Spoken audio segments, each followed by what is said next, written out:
Welcome to Radiant Coaching Duelist Edition. In this video, I coach a Diamond player where we focus on entering correctly and bringing his fundamentals to the next level. This game, they had no smokes on Haven, but with a few adjustments, they were able to outplay the other team and make up for it using upper level strategies. Make sure to stay until the end to see how we completely transformed his play throughout the game. Let's get into the video. I started this coaching session explaining that since they have no smokes, the only way to win on attack is a slow and calculated default or by overwhelming the other team with util spam and trading out. In ranked, it's incredibly hard to properly coordinate at a high level, so I recommended they try hitting a site together, and it ended up working out. See, you don't need smokes if you just one tap them. You guys have an abusive comp. Like your Reyna flashes, Sky flashes, Fade util is a bitch to deal with. Raze is not fun. If they had a less util heavy team, it would have made this game much harder, but since they were able to combine their util together and time their swings correctly, they got on site and ready for post plan. Another point I think is very important to notice is not just giving up because you don't have smokes. Any game in Valorant is winnable. It's important to be proactive and play to your team's strengths rather than dwell on the weaknesses. Honestly, you guys might want to just go in. It's working so well for you guys. I don't know. I would probably keep trying. Yeah, like, just look how much util you have. It's so disgusting. Okay. Oh. Nice. Three. Yeah, it's gross. It's disgusting. Yeah. Like, there's nothing they can do about it. This round, I recommended they go A again, since they had so much success, as well as it's by far the best site to hit without smokes. B and C have angles that enemies can catch you crossing into sight, which without smokes makes it incredibly hard. A, however, only has 2 points of access at the back of sight, making it easier to dedicate one person to watch each choke point while the others take sight. Alright, he wants to fake it. Is that the play? I mean, that's fine. The thing is, they're on a save now. So if you guys on that fake give them guns, that's a throw. Probably want to throw like a couple pieces of util and just start running back. For sure.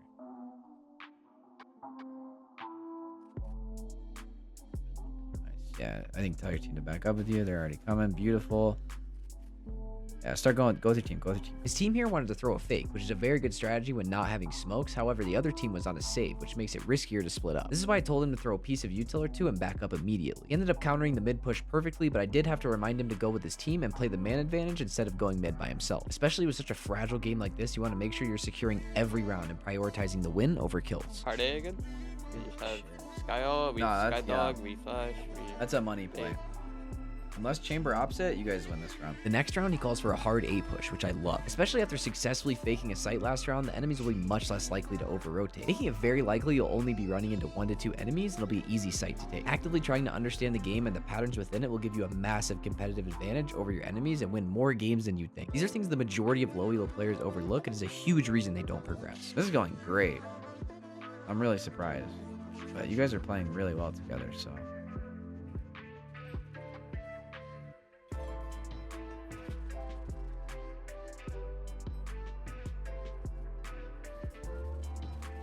Raze needed to just throw. He needed to go help his mom with something. Oh, he literally just threw. Okay. Yeah, unlucky, I guess. However, this is a good example of why B and C are so hard to hit without smokes. It only took 3-4 seconds before both A players had rotated off and caught the cross into sight, making it nearly impossible to establish any control and get the bomb down. Real quick, if this video helped you at all, consider dropping a like and subscribing to never miss a video in the future. Also, if coaching is something you're interested in, I offer one-on-one coaching with Metafy. Link is in the description. You can book as soon as tomorrow. Use code PEST-YT for an additional 10% off checkout. All right, back to the video. Maybe just A. Yeah, I mean, when I said go A until it doesn't work, I really meant it. You guys won 5 rounds there, or 4 rounds, whatever.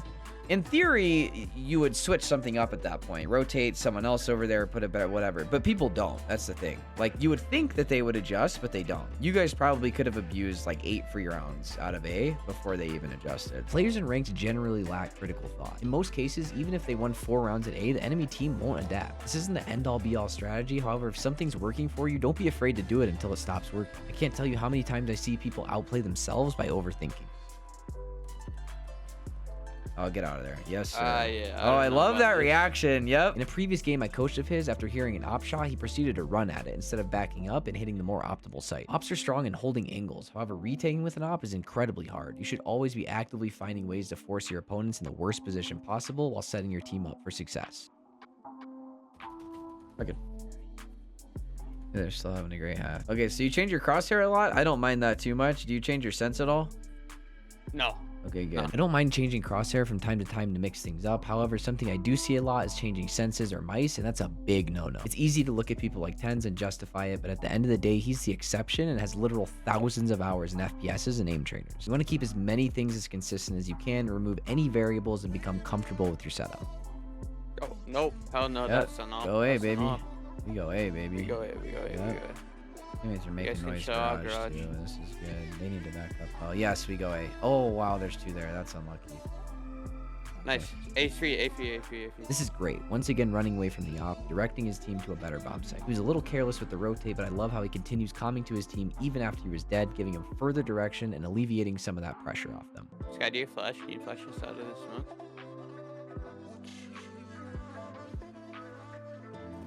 Yes, sir.